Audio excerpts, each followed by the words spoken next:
We're rolling.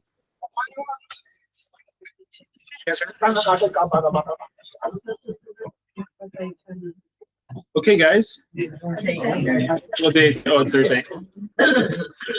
Yeah, so today we're gonna be doing a little bit of review on some of the behavioral interventions that we looked at. Oh gosh, this is probably way back in November, December.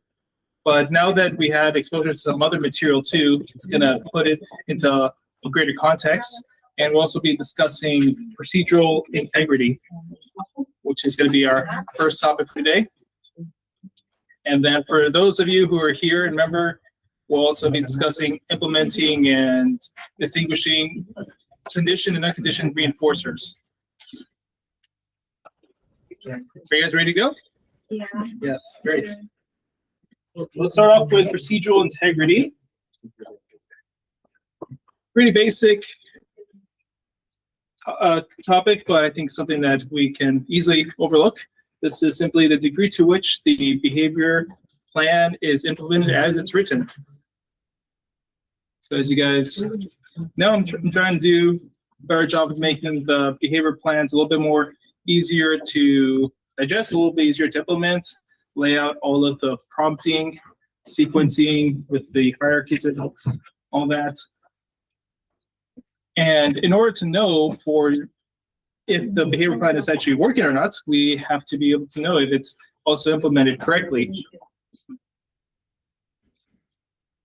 Because if the what is most in our control is the behavior intervention plan, and that is something that's not influencing the meaningful behavior change that we're trying to see, then we're kind of just leaving up in the air as to what the client's progress would be.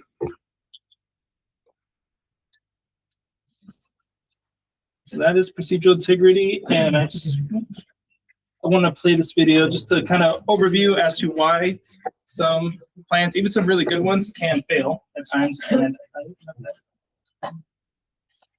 so let's. It is something.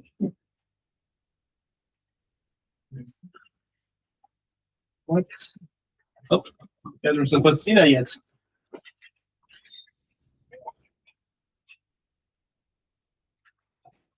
It's playing. Oh, my audio's off. No wonder. Problem behavior. And for a while, let's talk about something that can be, well, incredibly frustrating. You put together a really solid plan to help with a problem behavior, and for a while, it actually works. But then, out of nowhere, the behavior is back. So why does that happen? That's what we're going to dig into. I mean, that's the million-dollar question, isn't it? You see all this great progress. You might even celebrate a little, and then suddenly it feels like you're right back at square one. It's so easy to think the whole plan was a bust. But what if it wasn't? Let's try to solve this little mystery by following the story of a kid we'll call Leo. You know, in the world of behavior analysis, there's a specific name for this. It's called relapse. And here's the important part. It doesn't mean failure. Not at all. It usually just means that the conditions have changed. It's basically a signal for us to put on our detective hats and figure out what's really going on under the surface. I absolutely love this analogy. I mean, think about it. When you weed a garden, it's not a one and done job, right? You have to keep an eye on things. A behavior plan is kind of the same way. Seeing an old weed pop back up doesn't mean all your hard work was for nothing. It just means it's time to look at the soil and see what's changed. So when a behavior makes a comeback, our investigation usually starts with 4 usual suspects. These are the most common, well-known types of relapse. And honestly, just learning how to spot them is a huge first step in figuring out how to fix the problem.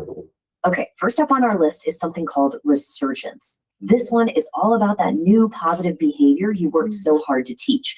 If that new skill suddenly stops, paying off, if it's not getting the person what they want or need anymore, well, they might just go back to the old behavior that used to work for them. And this is exactly what we saw with Leo. He learned this fantastic new skill using his words. But think about it. If the adults around him get busy and they stop responding when he says, "Play with me," then that great new skill is now useless to him. So what does he do? He goes right back to what he knows gets a big immediate reaction, screaming. Here's a really simple way to remember this one. Think of the new good behavior as a job. If the paycheck stops coming in, well, the person's probably going to quit and go back to what they were doing before. Simple as that.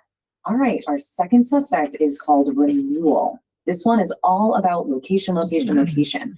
A behavior might be totally gone in one specific place, like a therapy clinic, but then it pops right back up the second that person walks into a different environment.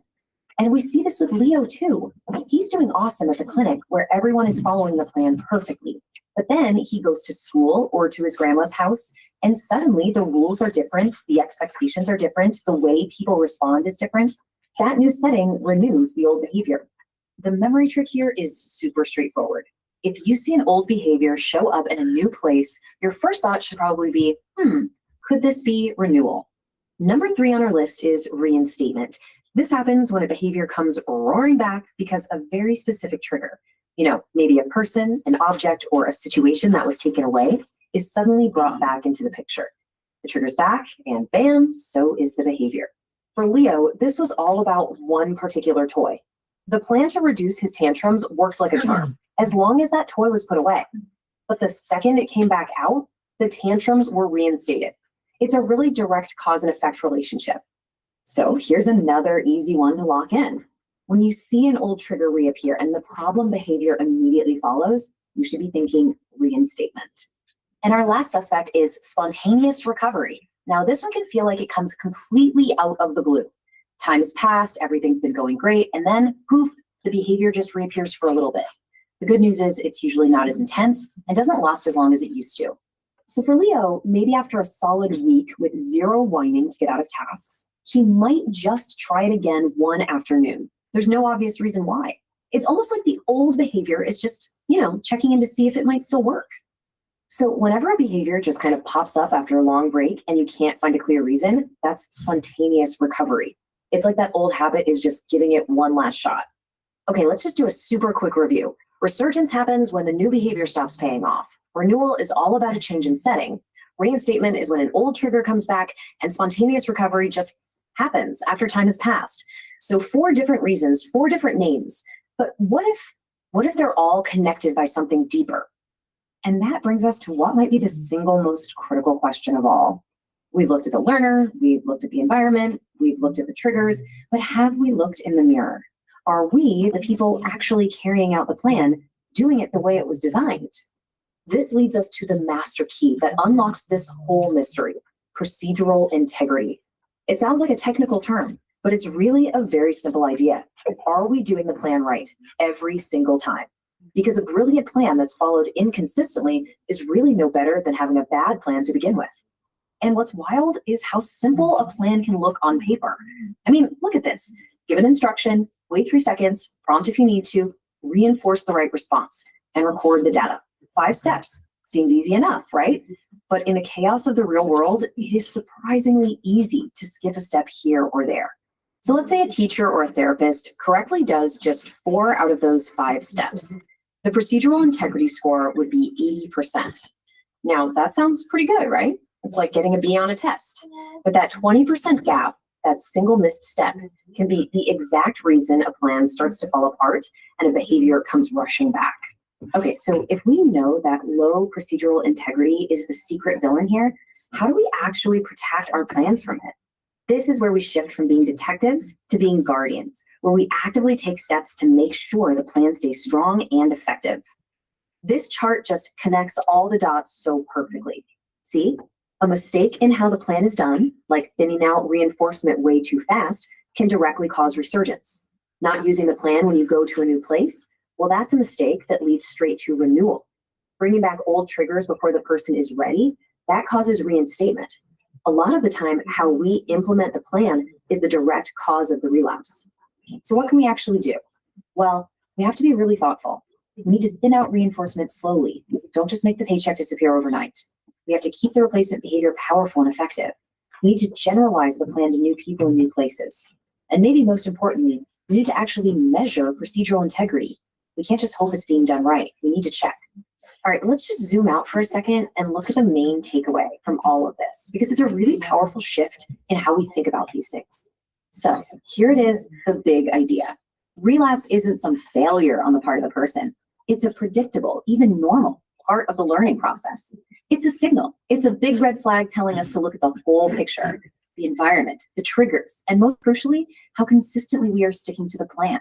So I'll leave you with this question to think about. Now that you have this new lens, the next time you see an old behavior come back, you won't just see a problem, you'll see a clue. And your first question won't be, what's wrong with them? It'll be, okay, what's going on with our plan, and are we really following it? No longer than like a very informative video. And along with some of the strategies that the narrator proposed, we have a few others that I would like to share. Well, first, why does integrity fail to begin with? And it's usually on the individual who designs the plan.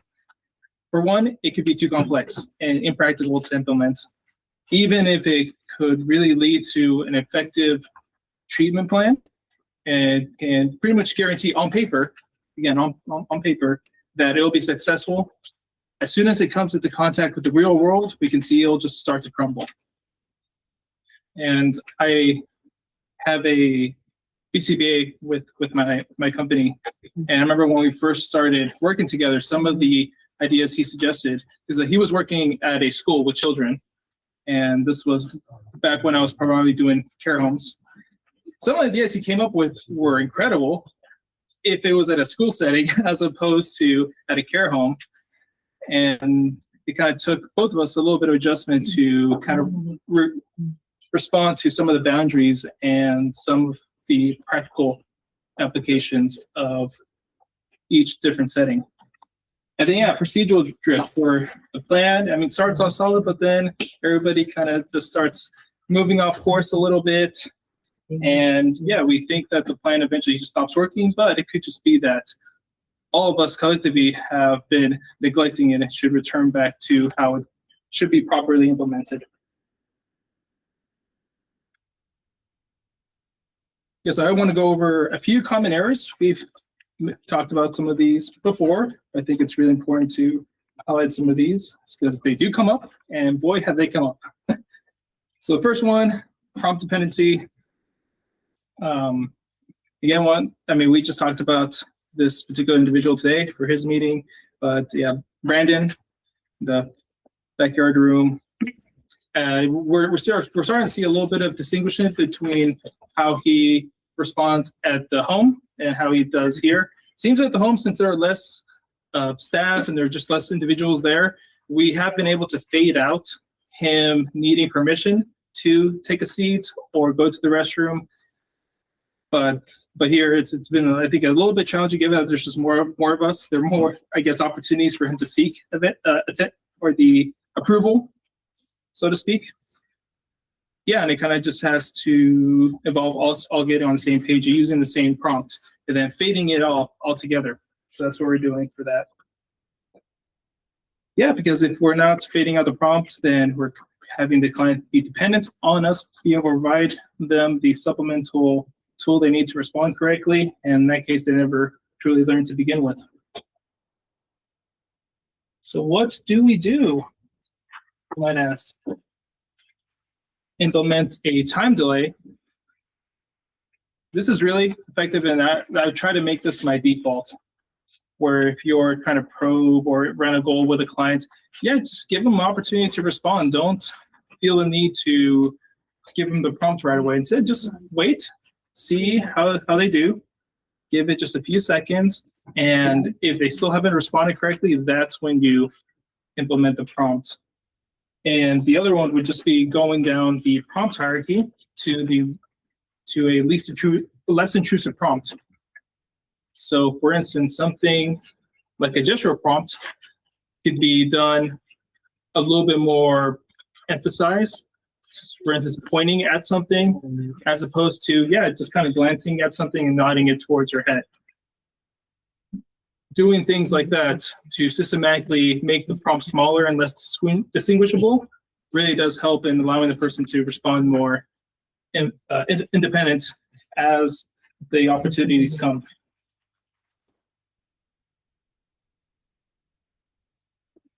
Then inconsistent reinforcement schedules. The big one would be going from the FR1. This is the continuous reinforcement. You say cookie, you get the cookie, as I like to call it.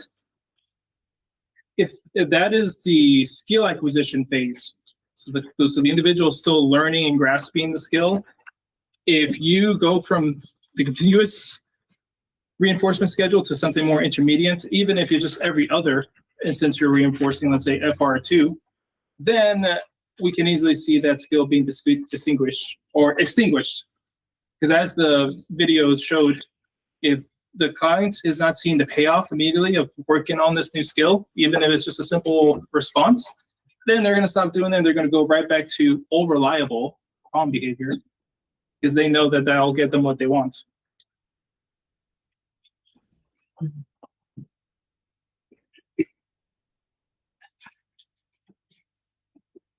Yeah, in terms of addressing the inconsistent reinforcement schedules when we're doing discrete trial training, we can use a tally tracker if we're getting anything above an FR1 or 2.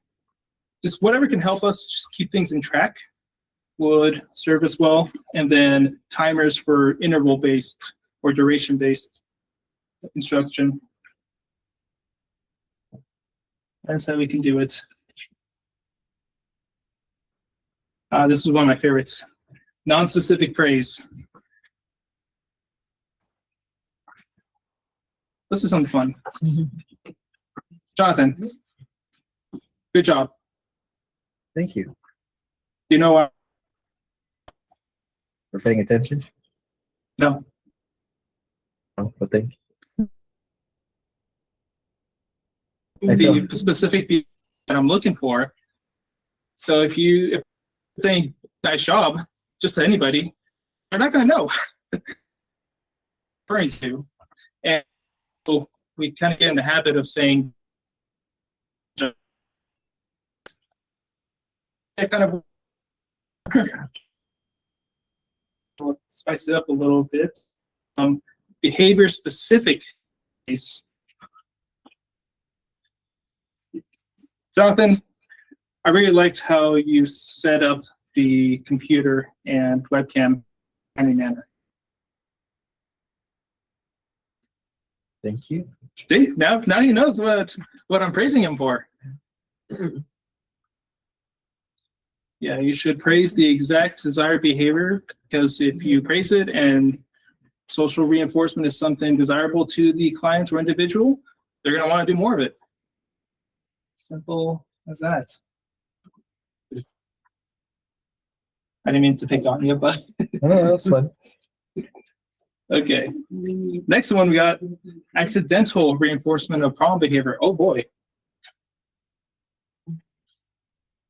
One of the things that we're probably going to come back to is this idea of creating a behavioral chain between having the individual go from problem behavior to, let's say, a functional response or an instruction, and then them getting what they wanted.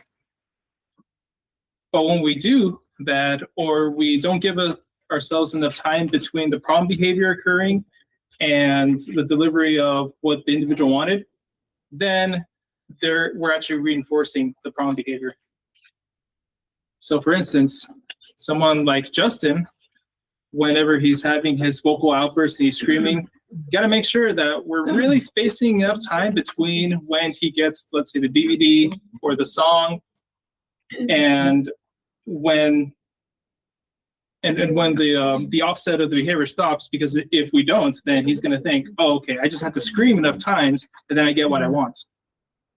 So that's why it's really important to also incorporate those small little requests, those tasks with him, just so then there's no continuation between the problem behavior and him getting what he wants. Yeah, so the ultimate remedy to this is FCT, functional communication training, being able to have the individual give a appropriate response to what it is they need, whether it be a break or a specific item. And I might like to add creating that distinguishing between what is actually getting them what they want. Is it the problem behavior? Is it them yelling?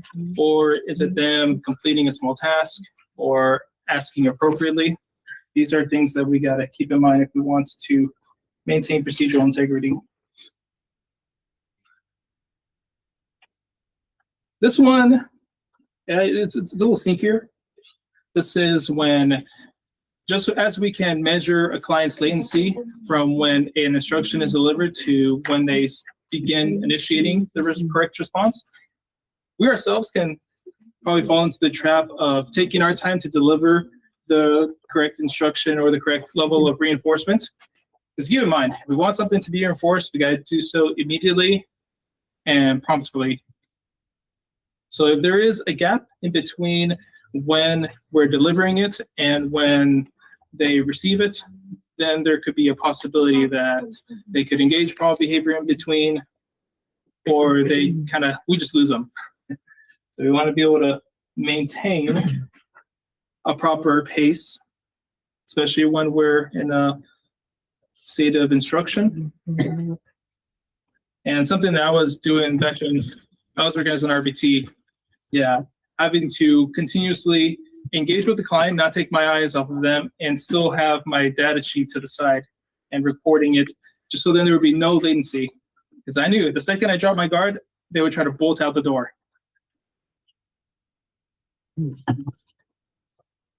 But I had fun though. Oh. Where was that? What? Hold on. I did something. Did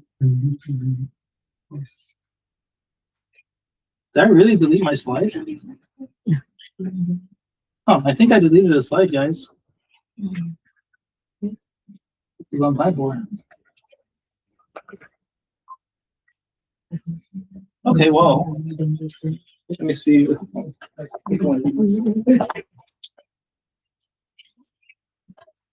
Where are we? Sorry about that, guys. I don't know what happened.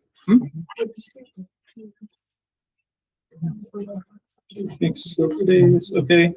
Okay, unconditioned reinforcers. All right, before we move on to that, any questions in regards to procedural integrity? I think it was pretty kind of dry. Oh, I guess I did do that. Oh, I didn't include something really important. I didn't include the definition of an unconditioned reinforcer.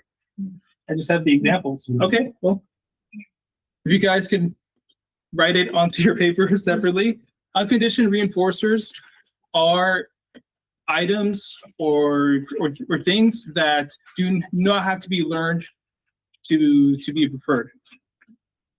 So there's no form of learning that you need to do in order for an unconditioned reinforcer to be reinforcing. It is something that is innately desirable.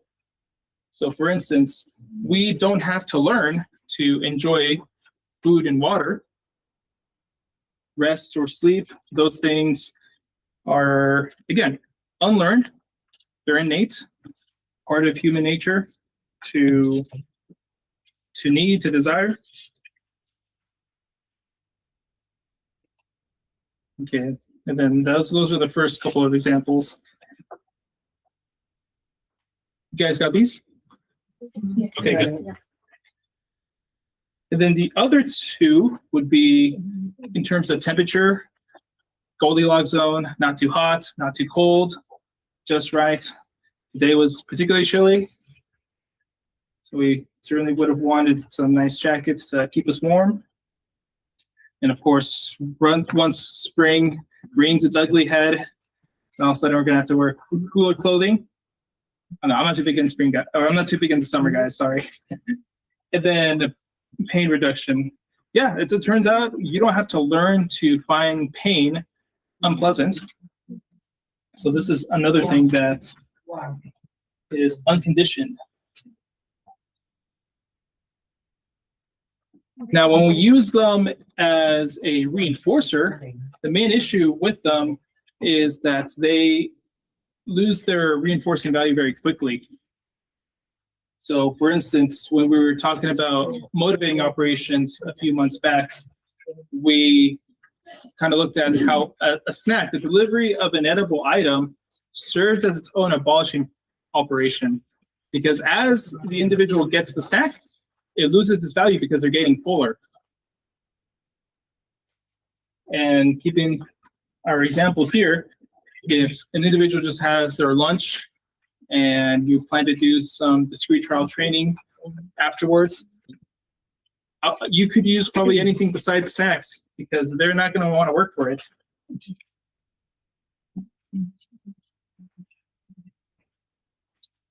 Conditioned reinforcers, on the other hand, these are ones that start neutral. So when you first encounter them, I wouldn't say they mean nothing to you, but they're not significant in any way. And being paired with other reinforcers, primarily unconditioned reinforcers, do they themselves become reinforcing?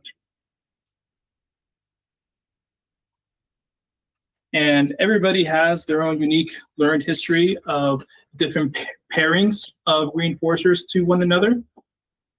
And then that's how one individual may find something incredibly rewarding and reinforcing and somebody not caring less about it. So let's take a look at a few examples once you guys got that scribbled down.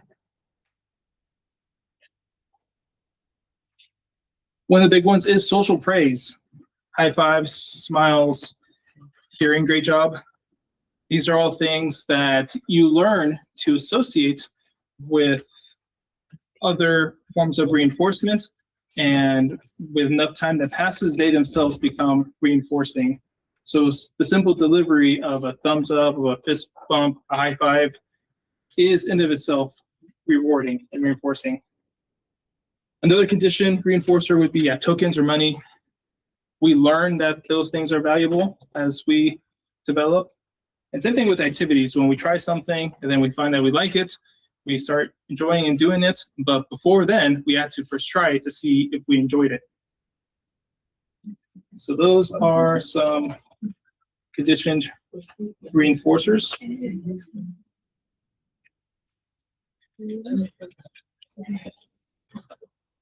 Now, unlike the unconditioned reinforcers, the main advantage that these have is they are a lot less quick to be satiated, which means somebody would have to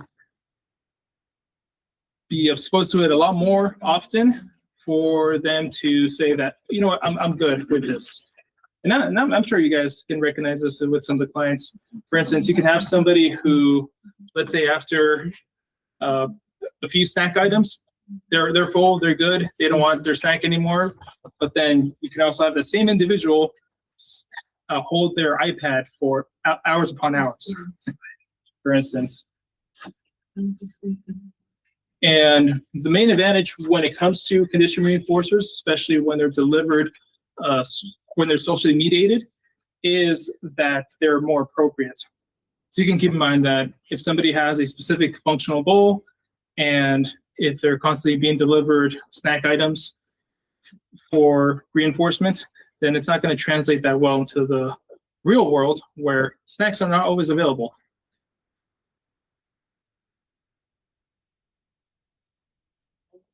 Yeah. So one of the cool things about conditioned reinforcement is the fact that the simple pairings of various stimuli enable new reinforcers to be created, which also means that you guys can serve as reinforcers for the clients, and through your interactions, make other things reinforcers as well.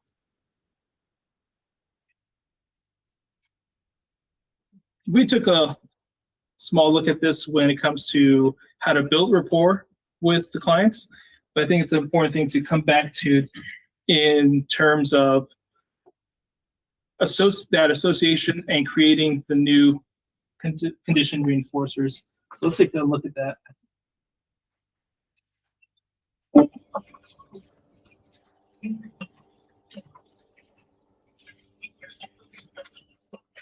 Having a solid relationship with the individuals we serve can be one of our greatest assets in behavioral programming. By taking the time to develop this relationship, we can gain increased compliance with task demands, reduced frequency of problem behaviors, and greater overall performance across all target areas. There are many strategies that practitioners may use to facilitate the development of this relationship over time, but initial pairing with the instructor is always critical. In the following demonstration, we will observe an interaction between an instructor and a new student, focusing on the aspects that are critical to developing rapport.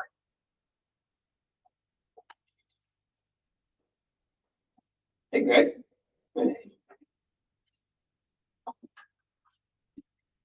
I have a ball. Good. All right, my turn, please. Thanks for my turn. Good job.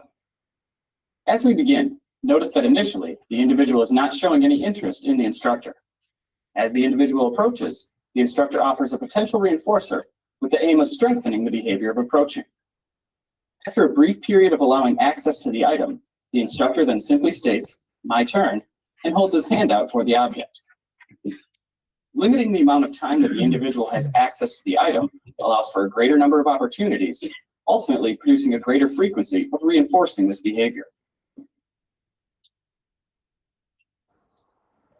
Yes.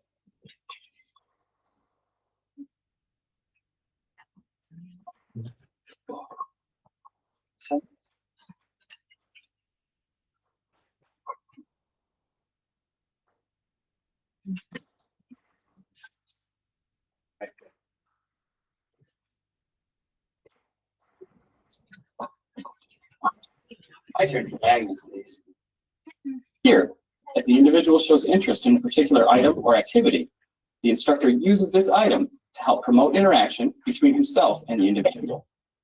The behavior of interaction, as with approaching the instructor, is reinforced by allowing prolonged access to the item.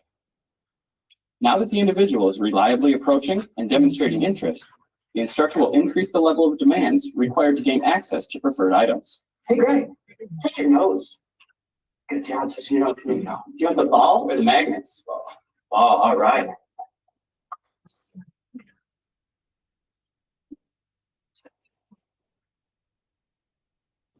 My turn, all right, thank you. The individual is asked to touch his nose, as well as presented with a choice of two seemingly preferred items. This choice allows for increased interaction, as well as a greater likelihood that the item will truly function as a reinforcer, helping to ensure that the behavior will be strengthened in the future. All right. Oh.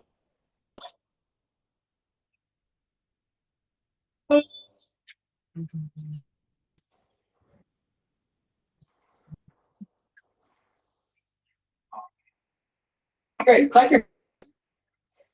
Nice job clapping your hands. Touch your toes. Very nice, good job. Great, what do you want? Oh, ball, all right, here you go. Nice asking for ball.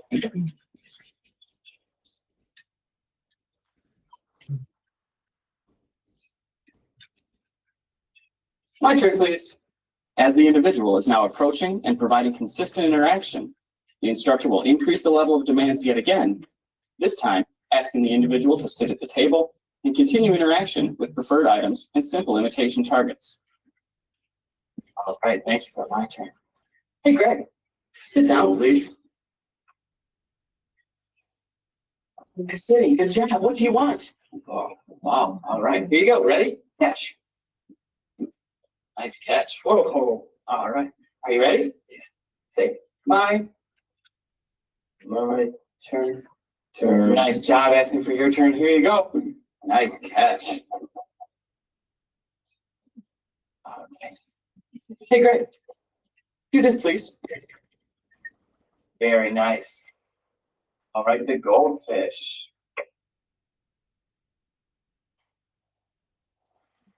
Job.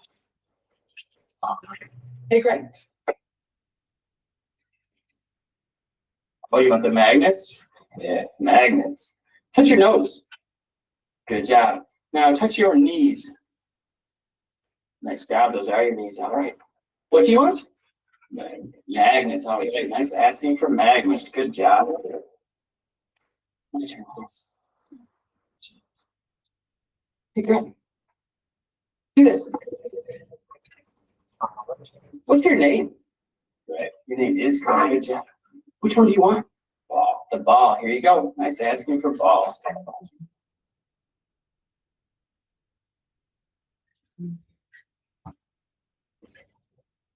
My turn, please. Oh, thank you for my turn. Good job. Hey, Greg, give me 5. Nice job. Give me 5. Building rapport successfully. There are many strategies that instructors may use to build relationships and develop rapport.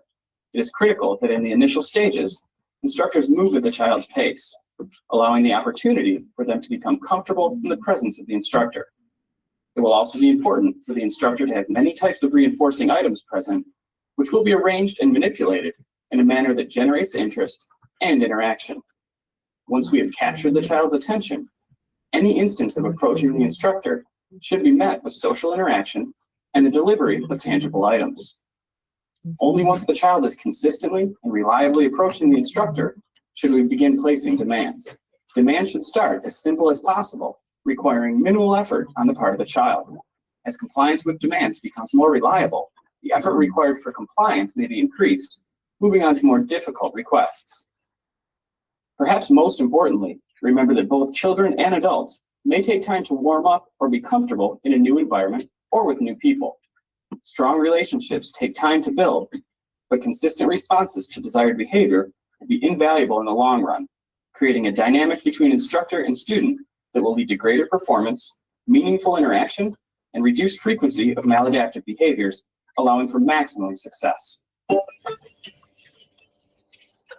Yeah, to me, that was just so cool how the initial interactions were very simple. You just kind of let him play with whatever.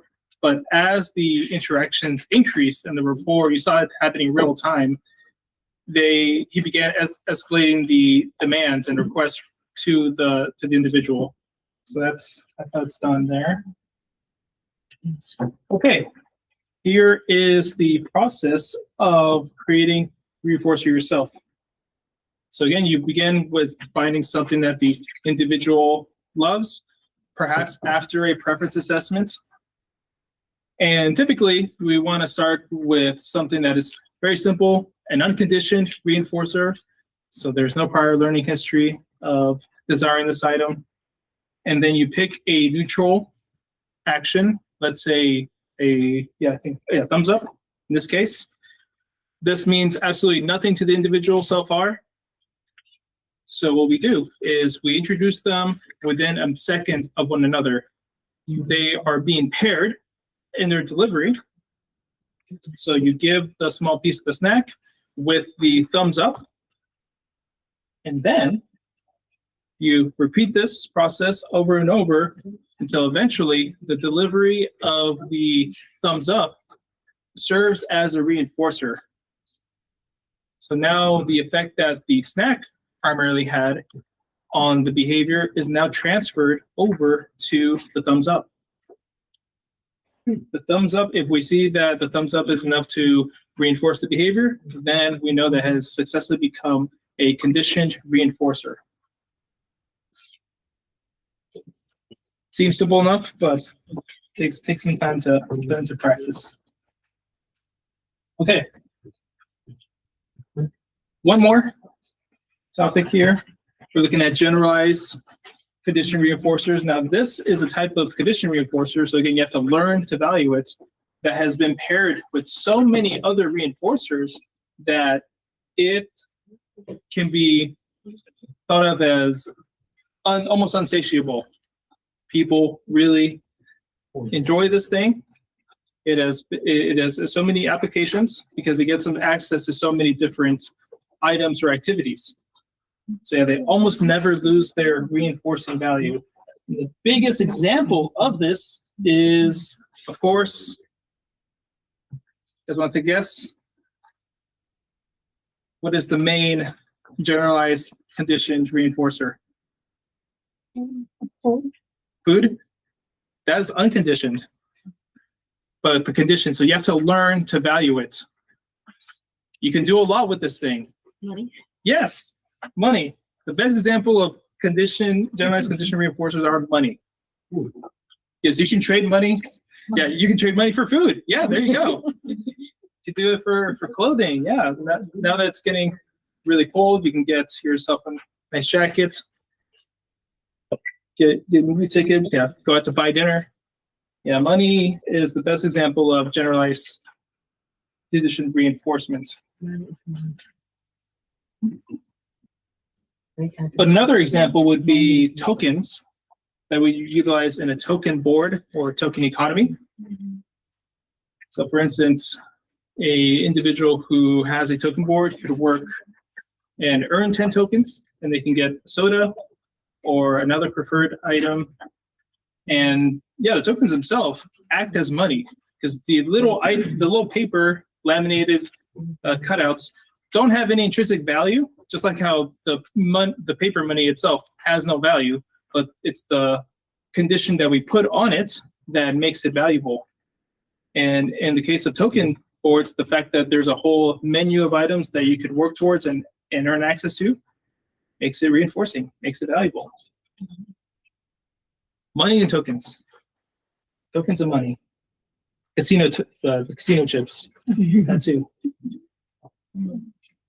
Cool. Any questions regarding conditioned or unconditioned reinforcements? No? All review for you, Danny? Cool. Awesome. All right. You guys ready? Questions? All right. Which of the following best defines procedural integrity? B. Okay. Let's see. Yes. Due to which a behavior plan is committed exactly as written. Great. Which of these is an example of an unconditioned reinforcer? C. Yes, that's right. The nice cooling effect. Nobody has to learn that is very enjoyable, especially during summer.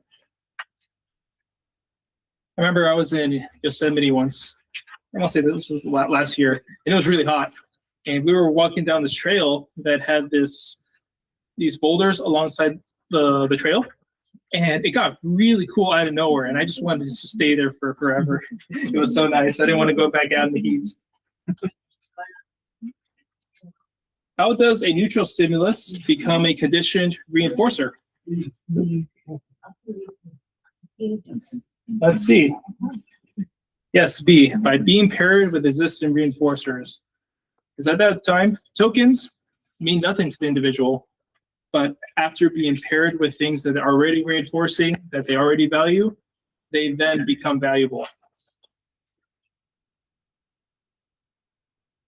What did I do? Oh, question 5. Did I skip 4? Okay, B. I guess it's B, yeah, man. What did I do? This is what happens when I rush. Yes.